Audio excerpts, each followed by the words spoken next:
فرزند زہرا یہ حالات برے ہیں۔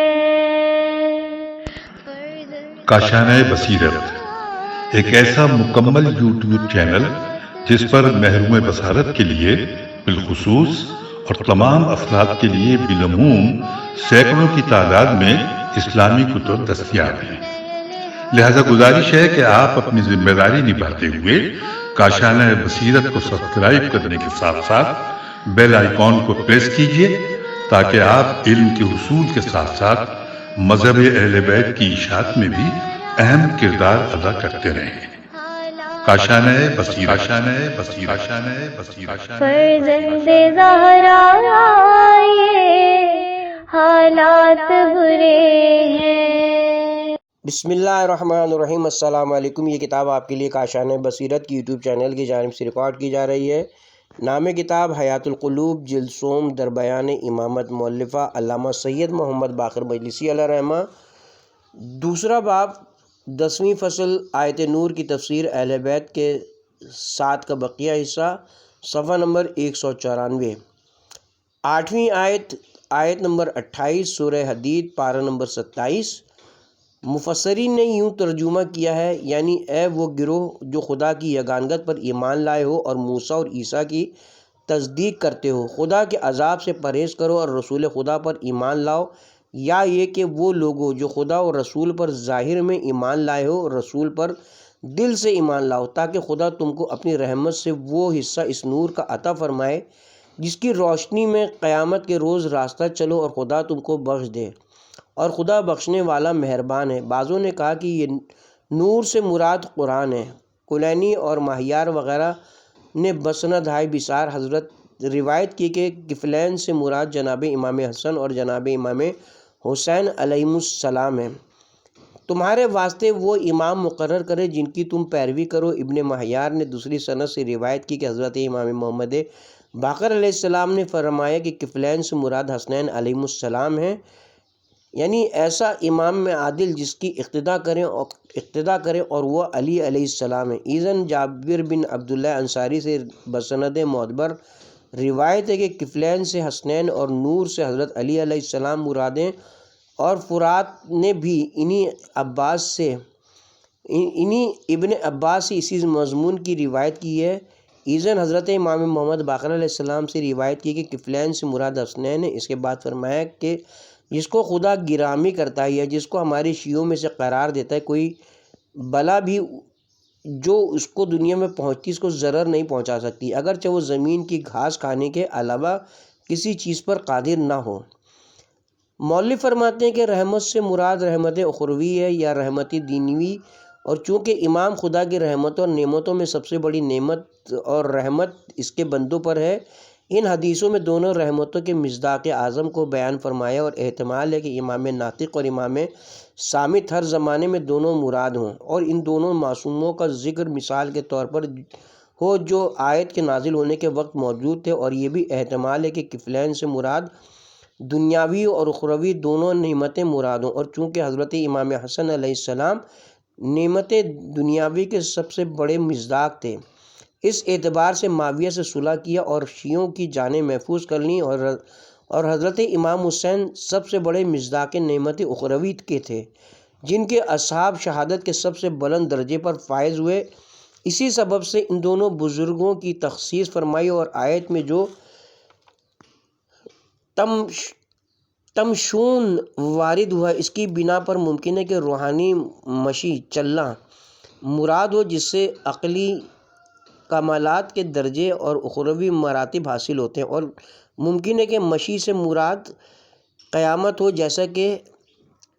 یسیع نورہم کی تعویل میں مذکور ہوا۔ 9ویں اور 10ویں آیت، پارہ نمبر 27 سورہ حدید، آیت نمبر 12 تا 15۔ جس روز تم دیکھو گے مومنین اور مومنات اور ہر ایک کا نور جو تیزی سے ان کے سامنے اور داہنی جانب چلے گا، اور فرشتے ان سے کہیں گے کہ تم کو خوشخبری ہو بہشت کی جن کے نیچے نہریں جاری ہیں، تم ہمیشہ اس میں رہو گے، یہ عظیم کامیابی ہے۔ اور اس روز منافق مرد منافق عورتیں ان ایمان والوں سے کہیں گے کہ ہمارا انتظار کرو یا ہماری جانب نگاہ کرو تاکہ تمہارے نور سے ہم بھی کچھ فائدہ اٹھائیں۔ ان کے جواب میں کہا جائے گا کہ اپنے پیچھے دنیا میں واپس جاؤ اور ایمان اور اعمال صالحہ سے نور حاصل کرو، یا صحرائے محشر میں واپس جاؤ، یا جس جگہ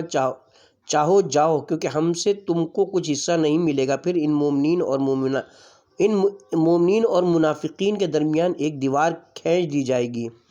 جس میں ایک دروازہ ہوگا جس میں سے مومنین اندر داخل ہوں گے، یا وہ رحمت خدا کا دروازہ ہوگا جو بہشت ہے، اور اس کے باہر عذاب الہی ہوگا جس کو جہنم کہتے ہیں۔ منافقین مومنین سے کہیں گے کہ کیا دنیا میں ہم تمہارے ساتھ نہ تھے؟ مومنین کہیں گے بے شک تھے، لیکن تم نفاق میں مبتلا اور مومنوں پر بلاؤں کا انتظار کیا کرتے تھے اور دین میں شک کرتے تھے، اور تم کو آرزوؤں نے فریب دے رکھا تھا، یہاں تک کہ خدا کا حکم یعنی موت تم کو آئی اور شیطان نے تم کو خدا سے غافل کر دیا تھا، لہٰذا تم سے خدا کوئی فدیہ نہ لے گا، اور نہ کافروں سے تمہارا ٹھکانہ جہنم ہے، اور وہی تمہارے لیے زیادہ سزاوار ہے، اور وہ تمہارے واسطے واپس ہونے کا مقام بہت برا ہے۔ دوسرے مقام پر فرمایا، پارہ نمبر 28 سورہ تحریم آیت نمبر 8، یعنی اے ایمان والو خدا کی بارگاہ میں اپنے گناہوں سے خلوص دل سے توبہ کرو، یعنی ایسا توبہ کہ پھر ان گناہوں کا اعادہ نہ کرو۔ امید ہے کہ تمہارا پروردگار تم پر نگاہ کرم کرے اور تمہارے گناہوں کو بخش دے اور تم کو بہشتوں میں داخل کرے جس کے نیچے نہریں جاری ہیں۔ اس روز خدا اپنے پیغمبر کو اور اہل ایمان کو رسوا نہ کرے گا۔ ان کا نور اس روز ان کے آگے آگے اور دائنی جانب چلتا ہوگا، اور وہ کہتے ہوں گے کہ اے ہمارے پروردگار، ہمارے نور کو ہمارے لیے پورا کر دے اور ہم کو بخش دے، بے شک تو ہر چیز پر قادر ہے۔ علی بن ابراہیم نے حضرت صادق علیہ السلام سے اس آیت کی تفسیر میں روایت کی کہ نورہم یسع بین ایدہم و بایمانہم کے بارے میں حضرت نے فرمایا، مومنوں کے امام ان کے نور ہوں گے جو ان کے آگے آگے اور داہنی جانب سے چلتے ہوں گے یہاں تک کہ ان کو بہشت میں ان کے مقامات تک پہنچا دیں۔ تفسیر فرات میں حضرت امام محمد باقر علیہ السلام سے روایت کی کہ میں نے حضرت سے دریافت کیا، امام نے فرمایا کہ جناب رسول خدا نے فرمایا کہ وہ نور مومنین کے امام کا ہوگا جو روز قیامت ان کے آگے آگے چلے گا، جبکہ خدا امام کو اجازت دے گا کہ جنات عدن میں اپنی منزلوں کو جاؤ، اور مومنین ان کے پیچھے ہوں گے یہاں تک کہ ان کے ساتھ بہشت میں داخل ہوں۔ اور قول حق تعالیٰ با ایمانہم کے بارے میں فرمایا کہ تم لوگ قیامت کے روز دامن آل محمد کو پکڑ کر ان کا وسیلہ اختیار کرو گے، اور وہ حضرات حسن و حسین کا دامن پکڑیں گے، اور وہ امیر المومنین کا دامن پکڑیں گے، اور وہ جناب رسول خدا کا دامن پکڑیں گے، یہاں تک کہ ان حضرات کے ساتھ جنت عدن میں داخل ہوں گے۔ خدا کے اس قول بشر لکم الیوم جنہ کی یہ تفسیر ہے۔ ابن شہر آشوب نے مناقب میں حضرت امام محمد باقر علیہ السلام سے روایت کی کہ ہمارے نور کو کامل کر دے کا مطلب ہے کہ ہماری شیوں کو ہم سے ملحق کر دے۔ اور حضرت صادق علیہ السلام نے اس آیت کی تفسیر میں فرمایا کہ خداوند عالم منافقین کے لیے نور تقسیم کرے گا اور ان کے بائیں پیر کے انگوٹھے میں ظاہر ہوگا اور جلد برطرف ہو جائے گا، اس وجہ سے مومنین کہیں گے کہ ہمارا نور پورا کر دے۔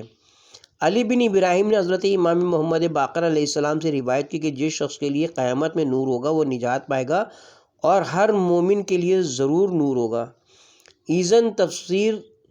کے بارے میں روایت کی کہ خدا روز قیامت لوگوں کے ایمان کے مطابق اور منافقوں کے ایمان کے مطابق ان میں نور تقسیم کرے گا، تو منافقوں کے لیے نور ان کے بائیں پاؤں میں ظاہر ہوگا اور جلد زائل ہو جائے گا۔ اس وقت منافقین مومنین سے کہیں گے کہ اپنی جگہ پر ٹھہرے رہو تاکہ تمہارے نور سے ہم بھی کچھ فائدہ حاصل کریں۔ مومنین کہیں گے کہ اپنے پیچھے واپس جاؤ اور نور طلب کرو، تو واپس پلٹ جائیں گے اور ان کے درمیان ایک دیوار قائم ہو جائے گی، اور منافقین دیوار کے پیچھے سے مومنین کو آوازیں دیں گے کہ کیا تم ہمارے ساتھ دنیا میں نہیں تھے؟ اور وہ کہیں گے ہاں تھے، تو لیکن تمہارے نفسوں نے گناہوں کی جانب فریب دیا اور دین میں تم نے شک کیا اور مومنوں کے لیے بلاؤں کا انتظار کرتے تھے۔ فَالْيَوْمَ لَا يَخْزُكُ مِنْكُمْ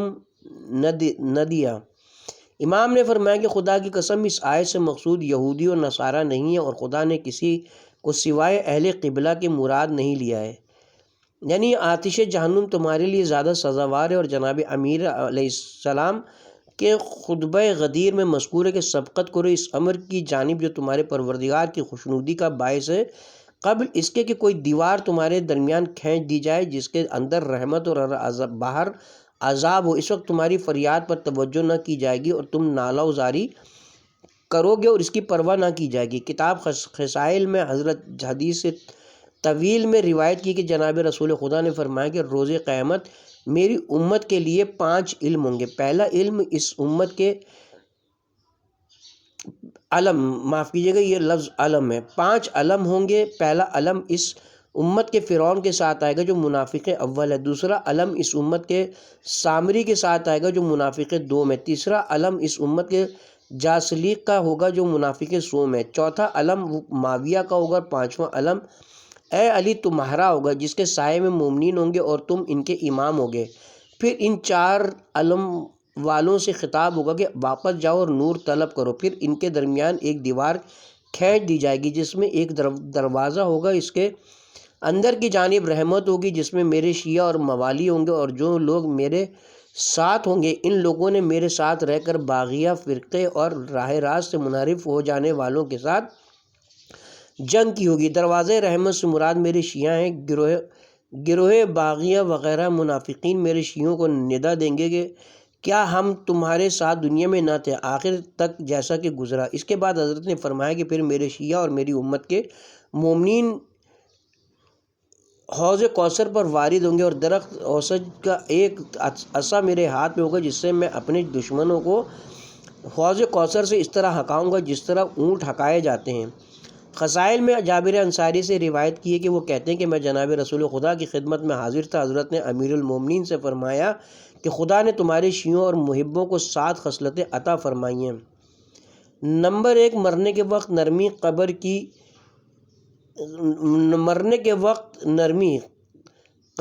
نمبر 2 وحشت کے وقت اطمینان، نمبر 3 تاریکی میں نور، قیامت کے خوف و پریشانی سے اطمینان و سکون، یہ نمبر 4 تھا۔ نمبر 5 ترازوئے اعمال کے نزدیک انصاف، نمبر 6 صراط پر سے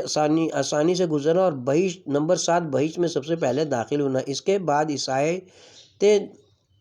نور کی تلاوت فرمائی۔ 11ویں آیت، پارہ نمبر 3 سورہ بقرہ، آیت نمبر 250، یعنی خدا ولی یا ولی الامر ان لوگوں کا ہے جو ایمان لائے ہیں، وہ ان کو تاریکی کفر و ضلالت و جہالت سے نکال کر ایمان و ہدایت اور روشنی کی اور علم کی روشنی میں لاتا ہے، اور جو لوگ کافر ہو گئے ہیں یعنی علم الہی میں گزرا ہے کہ وہ لوگ کافر ہوں گے، ان کا دوست و مددگار طاغوت یعنی شیطان ہے جو اہل کفر و ضلالت کا پیشوا ہے، اور پیشوان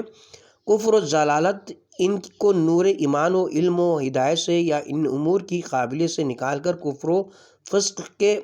ارتکاب کی تاریکی میں لے جاتے ہیں، یا نور دلائل و براہین سے نکال کر شکوک و شبہات کی تاریکی میں لے جاتے ہیں۔ تفسیر عیاشی میں حضرت صادق علیہ السلام سے روایت کی کہ اس آیت میں نور سے مراد آل محمد ہیں اور ظلمات سے مراد ان کے دشمن ہیں۔ پھر حضرت صادق علیہ السلام سے روایت کی کہ مراد یہ کہ جو شخص ان ائمہ پر ایمان لاتا ہے جو خدا کی جانب سے مقرر ہوئے ہیں، ہر چاند کہ وہ اپنے اعمال میں برا ہو، خدا اس کو قیامت کے اندھیرے سے نور عفو اور آمرزش کی جانب لے جاتا ہے اور بہشت میں داخل کرتا ہے، اور ان لوگوں کو جو امام برحق سے کافر ہو گئے ہیں اور ان اماموں کا اعتقاد رکھتے ہیں جو خدا کی جانب سے مقرر نہیں ہوئے ہیں، وہ ہمیشہ جہنم میں رہیں گے، اگرچہ وہ اعمال و کردار میں نہایت زاہد و متقی و عبادت گزار ہوں۔ کلینی نے بسند معتبر ابن یاپور سے روایت کی کہ میں نے حضرت صادق علیہ السلام سے عرض کی کہ مجھے ان لوگوں پر نہایت تعجب اور مغالطہ ہوتا ہے جن کو آپ کی ولایت سے تعلق نہیں بلکہ دوسرے منافقین کی ولایت رکھتے ہیں اور مصائب امانت و وفا اور سچے ہوتے ہیں، اور ان لوگوں کے بارے میں بھی جو آپ کے محب اور موالی ہیں لیکن نہ صاحب امانت ہیں، نہ سچے ہیں اور نہ وفادار ہیں۔ حضرت یہ سنتے ہی درست ہو کر بیٹھ گئے اور نہایت غصے میں فرمایا کہ اس کا کوئی دین نہیں جو خدا کی عبادت ایسے امام جابر کی محبت کے ساتھ کرتا ہے جو کہ خدا کی جانب سے مقرر نہیں ہوتا، لیکن اس پر کوئی عتاب نہیں جو خدا کی عبادت نہیں لیکن امام عادل کی ولایت کا اعتقاد رکھتا ہے جو خدا کی جانب سے منسوب ہوتا ہے۔ میں نے تعجب سے کہا کہ ان کا کوئی دین نہیں اور ان پر کوئی عتاب نہیں۔ فرمایا ہاں شاید تو نے خدا کا یہ قول نہیں سنا، اللہ ولی الذین آمنوا یخرجہم من الظلمات الی النور، یعنی ان کو گناہوں کی تاریکی سے نکال کر توبہ اور آمرزش کی جانب لے جاتا ہے، اس وجہ سے کہ وہ ہر امام عادل کی امامت پر اعتقاد رکھتے ہیں جو خدا کی جانب سے معین ہوا ہے۔ اور فرمایا ہے والذین کفروا اولیاءہم الطاغوت یخرجونہم من النور الی الظلمات۔ راوی کہتا ہے کہ میں نے عرض کیا کہ الذین کفروا سے مراد کفار نہیں ہیں۔ حضرت نے فرمایا کافروں کے لیے کیا نور ہوتا ہے جن کو اس سے ظلمات کی طرف نکالیں گے، بلکہ مقصود وہ گروہ ہے جن کو نور اسلام حاصل ہوتا ہے، چونکہ ان لوگوں نے ہر جابر امام کی محبت و ولایت اختیار کر لی جو خدا کی جانب سے منسوب نہیں ہے، اسی سبب سے نور الاسلام سے نکل کر گمراہی کی تاریکی میں چلے گئے، لہٰذا خدا نے ان پر آتش جہنم واجب قرار دی ہے، تو وہ لوگ اصحاب نار ہیں اور اسی میں ہمیشہ رہیں گے۔ شیخ طوسی نے مجالس میں امیر المومنین سے روایت کی کہ جناب رسول خدا صلی اللہ علیہ وسلم نے اس آیت کو ہم فیہا خالدون تک تلاوت فرمائی، تو لوگوں نے پوچھا کہ اصحاب نار یعنی دوزخی کون لوگ ہیں؟ حضرت نے فرمایا کہ جو لوگ میرے بعد علی سے جنگ کریں گے وہی کفار کے ساتھ جہنم میں ہوں گے، اس لیے کہ ان لوگوں نے حق کا انکار کیا اس کے بعد جبکہ حجت ان پر تمام ہو گئی۔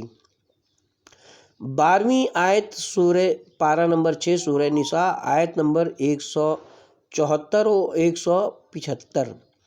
یعنی اے لوگو تمہارے پروردگار کی جانب سے تمہارے حق کی دلیل آ چکی ہے اور ہم نے تمہاری طرف حق ظاہر کرنے والا نور نازل کیا، تو جو لوگ خدا پر ایمان لائے اور اس نور سے متمسک ہوئے تو خدا ان کو عنقریب اپنی رحمت میں داخل کرے گا جس کا ان سے وعدہ کیا ہے، اور مزید برآں فضل و کرم فرمائے گا اور اس راہ مستقیم کی طرف ان کی ہدایت فرمائے گا جس کا ان سے وعدہ فرمایا، یعنی وہ راہ راست جو دنیا میں اسلام اور ایمان اور اطاعت ہے اور آخرت میں بہشت کا راستہ ہے۔ بعض مفسرین نے برہان دلیل سے معجزہ مراد لیا اور بعض نے دین اور بعض نے خود ذات پیغمبر صلی اللہ علیہ وسلم کو مراد لیا اور بعض نے کہا ہے نور سے مراد قرآن ہے۔ کتاب تعویل الآیات میں دلیمی سے روایت کی ہے کہ حضرت نے فرمایا کہ برہان سے مراد جناب رسالت مآب ہے اور نور مبین سے مراد حضرت امیر المومنین ہے، اور علی بن ابراہیم نے کہا کہ نور امامت امیر المومنین سے مراد ہے والذین آمنوا باللہ واعتصموا بہ سے مراد وہ لوگ ہیں جنہوں نے امیر المومنین اور ائمہ معصومین علیہ السلام کی ولایت اختیار کی ہے، اور مجموع البیان میں حضرت صادق علیہ السلام سے روایت کی کہ برہان سے مراد محمد ہیں اور نور اور صراط مستقیم سے علی بن ابی طالب مراد ہیں۔ 13ویں آیت پارہ نمبر 8 سورہ انعام آیت نمبر 122، یعنی جو شخص کے مردہ تھا یعنی کافر تھا تو ہم نے اسے زندہ کیا تاکہ اس کی ایمان کی طرف ہدایت کریں، اور اس کے لیے ایک نور مقرر کیا جس میں وہ لوگوں کے درمیان راستہ چلتا ہے۔ بعضوں نے نور کی علم و حکمت سے تفسیر کی اور بعضوں نے قرآن سے اور بعضوں نے ایمان سے کیا اور بعضوں نے ایمان سے۔ کیا وہ اس شخص کے مانند ہو سکتا ہے جس کی صفت یہ ہے کہ وہ کفر و ضلالت اور جہالت کی تاریکی میں پڑا ہوا ہے اور اس میں سے ہرگز باہر نہیں نکل سکتا؟ اسی طرح کافروں کے لیے اعمال کی زینت دی گئی ہے۔ کلینی نے بسند معتبر حضرت صادق علیہ السلام سے وجعلنا لہ نوراً کی تفسیر میں روایت کی ہے کہ اس سے مراد نور امامت ہے کہ امام جس کی اقتداء کرتا ہے، اور کمن مثلہ فی الظلمات سے مراد وہ شخص ہے جو امام کو نہ پہچانے، اور دوسری معتبر سند سے روایت کی کہ جب خدا نے چاہا کہ حضرت آدم کو خلق کرے، روز جمعہ کی پہلی ساعت میں حضرت جبرائیل کو بھیجا، انہوں نے ایک مٹھی داہنے ہاتھ کی 7ویں آسمان سے پہلے آسمان تک میں سے اور بائیں ہاتھ کی ایک مٹھی زمین اول ایک مٹھی زمین اول سے ساتویں طبق کی زمین تک سے لی، تو خدا نے اس کی طرف خطاب کیا جو کچھ جبرائیل کے دائیں ہاتھ میں تھا کہ تجھ سے پیغمبروں اور ان کے اوصیاء، صدیقوں، مومنوں اور سعادت مندوں کو پیدا کروں گا، اور جو کچھ ان کے بائیں ہاتھ میں تھا اس سے خطاب کیا کہ تجھ سے جباروں، مشرکوں، کافروں اور اشقیاء کو پیدا کروں گا۔ پھر ان دونوں طینتوں کو آپس میں مخلوط کیا تو ولایت میں ایک دوسرے سے جدا ہو گئے، جیسا کہ فرماتا ہے یعنی زندہ کو مردہ سے نکالتا ہے اور مردہ کو زندہ سے نکالتا ہے۔ حضرت نے فرمایا وہ زندہ جو مردہ سے نکالا جاتا ہے وہ مومن ہے جس کو کافر کی طینت سے باہر لاتا ہے، اور مردہ جو زندہ سے باہر آتا ہے وہ کافر ہے جو مومن کی طینت سے نکلتا ہے، لہٰذا زندہ مومن ہے اور مردہ کافر۔ یہ ہے قول حق تعالیٰ او من کانا میتا فحیانہ کے معنی، لہٰذا مومن کی طینت کا کافر کی طینت سے اختلاط ہے، اور اس کی زندگی اس وقت ہوتی ہے جبکہ خدا اپنی قدرت سے اس کی طینت کو کافر کی طینت سے جدا کرتا ہے۔ اسی طرح حضرت رب العزت مومن کو ولادت میں کافر کی تاریک طینت سے نور کی جانب باہر لاتا ہے، اس کے بعد جبکہ وہ اس میں داخل ہو چکا ہوتا ہے، اور کافر کو نور سے ظلمت کو کفر کی جانب نکالتا ہے جو مومن کی طینت سے، جیسا کہ فرماتا ہے یعنی پیغمبر کو بھیجا کہ وہ اس کو ڈرائے جو زندہ یعنی مومن ہوتے ہیں، اور کافروں پر عذاب کا وعدہ صحیح ہو جائے یا ان پر حجت تمام کرے۔ عیاشی نے حضرت امام محمد باقر علیہ السلام سے اس آیت کی روایت کی کہ میت سے مراد وہ شخص ہے جو ہمارے امر امامت کی معرفت نہیں رکھتا، اور اس کی حیات کے معنی یہ ہیں کہ اس کو امامت کی معرفت حاصل ہو گئی، اور نور سے مراد حضرت علی بن ابی طالب ہے، اور جو کچھ ظلمات ہے اس کی مثال خلق کے وہ لوگ ہیں جو کچھ نہیں جانتے اور اپنے امام کو نہیں پہچانتے، اور ان لوگوں کی طرف اپنے دست مبارک سے اشارہ کیا، اور ابن شہر عاشوب نے اسی مضمون کے قریب روایت کی ہے، اور علی بن ابراہیم نے کہا ہے کہ او من کانا میتا یعنی وہ حق سے جاہل ہوتا ہے، فاحیانہ یعنی ہم حق کی طرف اس کی ہدایت کرتے ہیں، وجعلنا لہو نورا اور نور سے مراد ولایت ہے،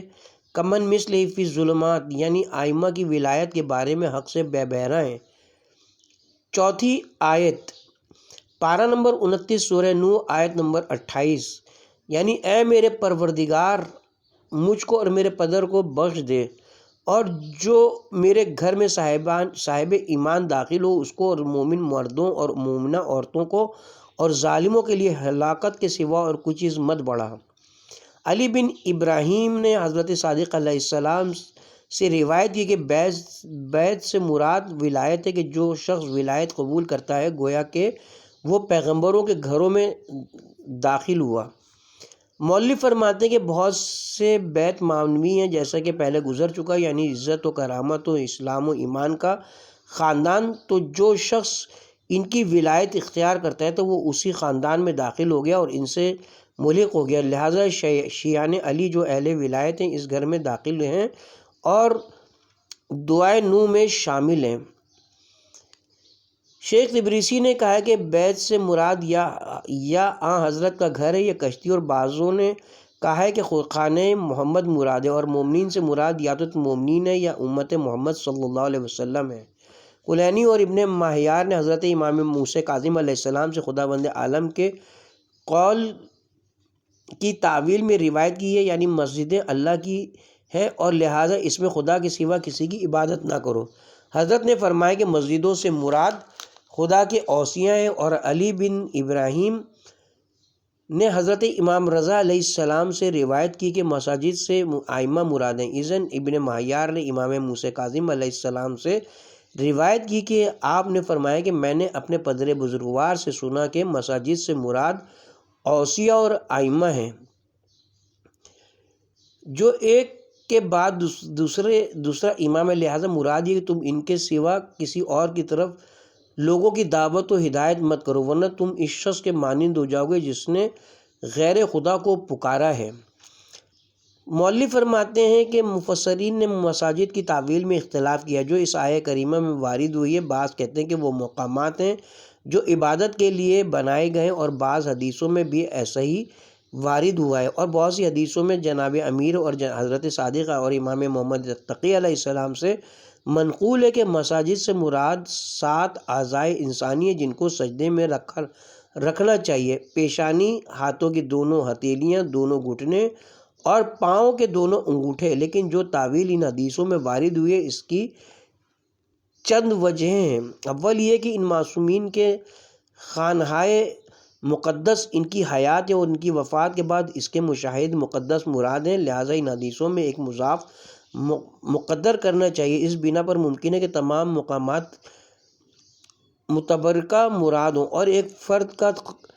ایک فرد کا خصوصیت سے ذکر کرنا اس لیے ہو کہ وہ سب میں افضل و اشرف ہے۔ دوسرے یہ کہ معنوی مکانوں سے مراد ہو جیسا کہ سابق میں مذکور ہوا۔ تیسرے یہ کہ اضافت تقدیری ہو، اس لیے کہ اصل میں یہی حضرات اہل مساجد ہیں۔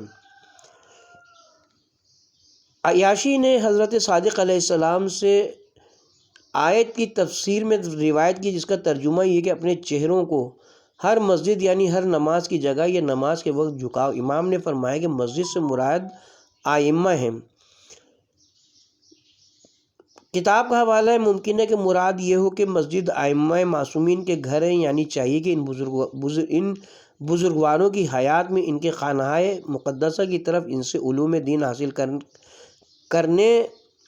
کرے اور ان کی اطاعت و پیروی کرنے کے لیے رجوع کرو، اور ان کی وفات کے بعد ان کے مشاہد مشرفہ کی زیارت کے لیے رجوع ہو۔ یا مسجد سے مراد اہل مسجد ہوں، اس لیے یہی حضرات مسجدوں کی تعمیر اور ان کے آباد کرنے والے ہیں۔ یا ان بزرگواروں کو مجازاً مسجد اس لیے کہا ہے کہ خداوند تعالیٰ نے ان کے نزدیک خضوع اور ان کی تعظیم کرنے کا حکم دیا، اور بہت سی حدیثیں وارد ہوئی ہیں کہ اس سے مسجدوں میں نماز کے وقت یا مطلقاً قبلے کی طرف رخ کرنا مراد ہے۔ عیاشی نے حضرت صادق علیہ السلام سے خدا کے اس قول کی تفسیر میں روایت کی، جس کا ترجمہ یہ کہ ہر مسجد کے نزدیک اپنی زینت کو، اور حضرت نے فرمایا کہ مسجد سے مراد ائمہ ہیں، اور اس حدیث کی چند طریقوں سے توجیہ کی جا سکتی ہے۔ اول یہ کہ مسجد سے مراد ان حضرات کے مکانات اور مشاہد مقدسہ ہوں جیسا کہ بعض حدیثوں میں وارد ہوا ہے۔ دوسرے یہ کہ مراد یہ ہو کہ خطاب اس آیت میں انہی بزرگواروں سے ہو، چنانچہ حدیثوں میں وارد ہوا کہ یہ آیت نماز جمعہ اور نماز عیدین کے لیے مخصوص ہے، اور جبکہ یہ حاضر و موجود ہو تو یہ دوسروں پر مقدم ہے۔ تیسرے یہ کہ زینت کی تعویل ولایت کے ساتھ ہو، جیسا کہ بعض حدیثوں سے بھی ظاہر ہوتا ہے، لیکن حدیثوں میں ہر نماز کے وقت لباس فاخرہ پہننا مراد ہے، یعنی بعض میں خوشبو لگانا اور بعض میں ہر نماز کے وقت کنگھی کرنا۔ مؤلف فرماتے ہیں کہ حدیثوں میں باہم ارتباط اس طرح میرے خیال میں ممکن ہے کہ زینت سے مراد عام روحانی و جسمانی زینتیں ہوں، اور ولائے اہل بیت تمام زینتوں میں افضل و اشرف اور روحانی زینت ہے، اور ہر حدیث میں جو راوی کے عقل اور اس کے حال کے مناسب تھا بیان فرمایا ہے۔ اس کے ساتھ ہی 10ویں فصل آیت نور کی تفسیر اہل بیت کے ساتھ کا بیان اپنے اختتام کو پہنچتا ہے۔ آغاز ہوتا ہے 11ویں فصل، جس میں بیان ہے کہ یہی حضرات خلق پر گواہ ہیں اور بندوں کے اعمال ان کے سامنے پیش کیے جاتے ہیں، اور اس سلسلے میں حسب ذیل آیتیں ہیں۔ پہلی آیت پارہ نمبر 2 سورہ بقرہ آیت نمبر 142۔ دوسری آیت سورہ نساء پارہ نمبر 5 آیت نمبر 41۔ تیسری آیت پارہ نمبر 11 سورہ توبہ آیت نمبر 105۔ چوتھی آیت پارہ نمبر 14 سورہ نحل آیت نمبر 89۔ پانچویں آیت پارہ نمبر 17 سورہ حج آیت نمبر 78۔ چھٹی آیت پارہ نمبر 20 سورہ قصص آیت نمبر 75۔ ساتویں آیت پارہ نمبر 24 سورہ زمر آیت نمبر 69۔ آٹھویں آیت پارہ نمبر 13 سورہ ہود آیت نمبر 18۔ نویں آیت پارہ نمبر 12 سورہ ہود آیت نمبر 17۔ 10ویں آیت پارہ نمبر 26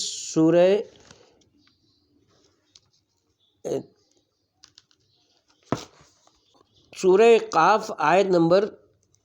21، پہلی آیت کا ترجمہ۔ ہم نے اسی طرح تم کو امت وسط قرار دیا، یعنی امت عادل یا افراد و تفرید کے درمیان قائم رہنے والی امت، جیسا کہ سابق میں گزر چکا، یا امتوں میں سب سے بہتر تاکہ تم لوگوں پر گواہ رہو اور رسول تم پر گواہ رہیں۔ پارہ نمبر 2 سورہ بقرہ آیت نمبر 142۔ شیخ طوسی نے کہا کہ ان کے شاہد ہونے میں 3 اقوال ہیں۔ پہلا قول یہ کہ وہ لوگوں پر ان اعمال کے دنیا و آخرت میں گواہ ہیں جو حق کی مخالفت میں کیے گئے ہوں، جیسا کہ فرمایا جائل بن نبین۔ دوسرا قول یہ کہ مراد یہ ہوگی کہ تم لوگوں پر حجت ہو اور ان کے لیے حق الدین بیان کرو اور رسول تم پر گواہ ہو اور تمہارے لیے حق الدین بیان کریں۔ تیسرا قول یہ کہ یہ حضرات انبیاء کے بارے میں گواہی دیں گے کہ انہوں نے احکام الہی کی تبلیغ کی اور ان کی امتوں نے ان کو جھٹلایا، اور ان پر رسول کے گواہ ہونے کا یہ مطلب ہو کہ ان کے اعمال کے گواہ ہوں گے، یا ان پر محبت یا ان پر حجت ہوں گے، یا قیامت میں ان کے بارے میں گواہی دیں گے کہ انہوں نے سچ گواہی دی ہے۔ اس صورت میں اعلیٰ بے معنی لام ہوگا، یعنی علیکم کے معنی لکم ہوں گے۔ مؤلف فرماتے کہ بہت سی حدیثوں میں وارد ہوا کہ آیت میں یہ خطاب ائمہ کی طرف سے اور وہ خلق پر گواہ ہیں، اور یہ حدیثیں 2 وجہوں پر محمول کی جا سکتی ہیں۔ اول یہ کہ خطاب مخصوص انہی حضرات سے ہو، اور امت سے مراد وہی حضرات ہوں، جیسا کہ بعض حدیثوں میں وارد ہوا کہ آیت اس طرح نازل ہوئی ہے، وَكَذَلِكَ جَعَلْنَاكُمْ أَئِمَّةً وَسْطًا۔ دوسرے یہ کہ خطاب تمام امت سے ہو، اس اعتبار سے کہ ائمہ علیہ السلام بھی امت میں داخل ہیں، لہٰذا ائمہ کا یہ ارشاد کہ ہم امت وسط ہیں، اس کا یہ مطلب ہوگا کہ ہمارے سبب سے یہ امت اس صفت سے موصوف ہوئی ہے۔ کلینی صفار ابن شہر یعشوب اور عیاشی نے بسندائے معتبر حضرت امام محمد باقر علیہ السلام اور حضرت صادق علیہ السلام سے روایت کی کہ اس آیت کی تفسیر میں فرمائے کہ ہم امت وسط ہیں اور ہم مخلوق پر خدا کے گواہ ہیں اور زمین میں حجت خدا ہیں۔ فرات نے بسند معتبر حضرت امام باقر علیہ السلام سے اس آیت کی تفسیر میں روایت کی کہ ہر زمانے میں ہم اہل بیت میں سے ایک گواہ ہے، حضرت علی اپنے زمانے میں، امام حسن اپنے زمانے میں اور امام حسین اپنے زمانے میں، اور ہر امام جو اپنے زمانے میں خدا کی جانب لوگوں کی ہدایت کرے اپنے زمانے کا گواہ ہے۔ ایزن بصائر میں حضرت امام محمد باقر علیہ السلام سے روایت کی کہ آپ نے فرمایا کہ امتاً وسطاً، یعنی ائمہ جو لوگوں پر گواہ ہیں، یعنی رسول تم پر گواہ ہوں گے۔ حضرت صادق علیہ السلام سے روایت کی کہ آپ نے فرمایا کہ ہم لوگوں پر ان کے حلال و حرام کے بارے میں اور جو کچھ احکام الہی کو ضائع کیا ان سب پر گواہ ہیں۔ کافی اور بصائر میں امیر المومنین سے روایت کی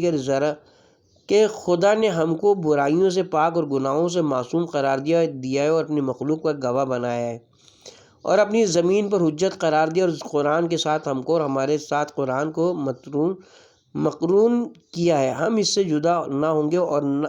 نہ وہ ہم سے جدا ہوگا۔ عیاشی نے حضرت امام محمد باقر علیہ السلام سے روایت کی کہ ہم تمام نعمتوں سے اوسط اور بہتر ہیں، یعنی فرشتوں اور مسندوں سے جن کو صدر مجلس میں بچھاتے ہیں، اضاف خلائق کے ساتھ، جیسا کہ خداوند عالم ارشاد فرماتا ہے وَكَذَلِكَ جَعَلْنَاكُمْ أُمَّةً وَسْطًا۔ چاہیے کہ غلو کرنے والا ہماری طرف رجوع کرے، اور حضرت صادق علیہ السلام سے روایت کی کہ آپ نے یہ آیت پڑھی اور فرمایا کیا تم گمان کرتے ہو کہ اس آیت میں گواہوں سے مراد تمام اہل قبلہ ہیں، خدا کی وحدانیت کے قائل ہیں؟ ایسا نہیں ہے کہ کیا تم سمجھتے ہو کہ جس شخص کی گواہی دنیا میں ایک سا خرمے پر قبول نہیں کی جاتی، حق تعالیٰ قیامت میں اس سے گواہی طلب کرے گا اور تمام گزشتہ امتوں کے سامنے قبول کرے گا۔ ایسا نہیں ہے، خدا نے ایسا ارادہ نہیں کیا مگر اسی جماعت کا جن کے حق میں جناب ابراہیم کی دعا قبول ہوئی ہے، اور وہ لوگ مراد ہیں جن سے خدا نے یہ خطاب فرمایا ہے کن تم خیر امت اخرجت للناس، یعنی تم بہترین امت ہو کہ خدا کے یعنی تم بہترین امت ہو کہ لوگوں کے لیے مقرر کیے گئے ہو۔ اس کے بعد ان کے اوصاف فرماتا ہے کہ یہ لوگ نیک کاموں کا حکم کرتے ہیں اور برائیوں سے منع کرتے ہیں، اور اس سے مراد ائمہ ہیں، اور وہی حضرات امت وسط اور تمام امتوں میں سب سے بہتر ہیں۔ نیز انہی حضرت سے روایت کی کہ پیغمبروں اور اماموں کے سوا لوگوں کے گواہ اور نہیں ہے، کیونکہ جائز نہیں کہ خدا تمام امت سے گواہی طلب کرے، حالانکہ ان میں کچھ ایسے لوگ بھی ہیں جن کی گواہی ایک ٹہنی سبزی پر بھی قبول نہیں کی جاتی۔ ابو القاسم حقانی نے شواہد التنزیل میں حضرت علی علیہ السلام سے روایت کی کہ خداوند عالم نے اس ارشاد میں ہمارا ارادہ کیا اور ہم سے خطاب فرمایا، لہٰذا رسول خدا ہم پر گواہ ہیں اور ہم خدا کی جانب سے خلق پر گواہ ہیں، اور زمین میں خدا کی حجتیں ہیں، اور ہم ہی وہ ہیں جن کے بارے میں خدا نے فرمایا وَكَذَلِكَ جَعَلْنَاكُمْ أُمَّةً وَسْطًا۔ اس کے ساتھ ہی یہاں پہ پہلی آیت کا ترجمہ اور تشریح اپنے اختتام کو پہنچی،